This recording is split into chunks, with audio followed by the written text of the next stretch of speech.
Imagine کریں آپ ایک ویران اندھیری رات میں ٹرک چلا رہے ہیں۔ آپ کا ٹرک اچانک خراب ہو جاتا ہے۔ اس وقت آپ کے پاس کوئی مکینک موجود نہیں ہوتا۔ آپ ٹرک میں ہی رات گزارنے کا ارادہ کرتے ہیں۔ آپ کو اچانک ٹرک کے باہر سے کسی کی سرگوشی کرنے کی آواز آتی ہے۔ آپ ٹرک کا دروازہ کھول کر باہر دیکھنے کی کوشش کرتے ہیں۔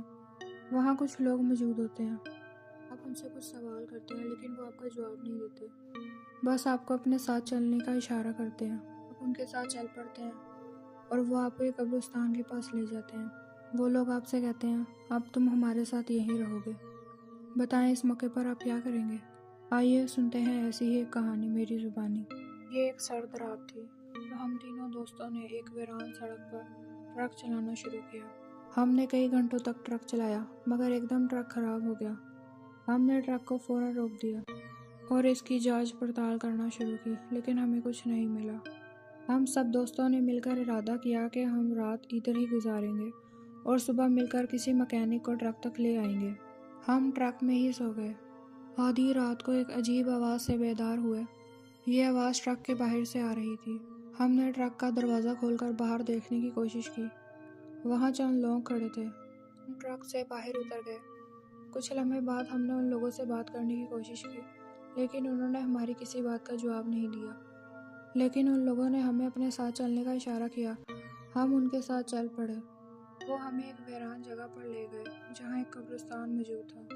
ان لوگوں نے ہمیں ایک قبر کے پاس کھڑا کیا اور بتایا اب تم لوگ یہیں رہو گے۔ کہا کیوں، کیا چاہتے ہو تم لوگ؟ یہ اچانک ایک قبر کھلی اور ایک عورت باہر نکل کر بولی۔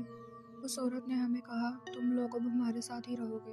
ہم نے اسے کافی منع کیا لیکن وہ نہیں مانی۔ اس عورت نے ہمیں اپنے ساتھ لے جانے کی بہت کوشش کی۔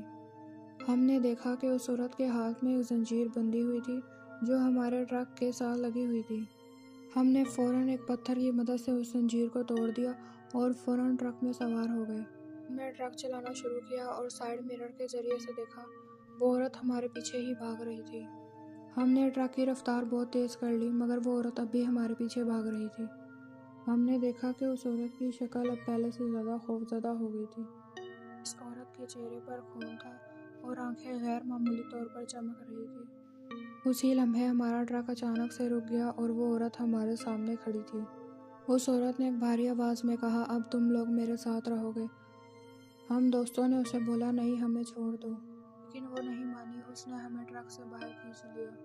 اس کے بعد ہم تینوں دوست بے ہوش ہو گئے۔ جب ہمیں ہوش آیا تو ہم تینوں دوست اپنے گھر میں تھے۔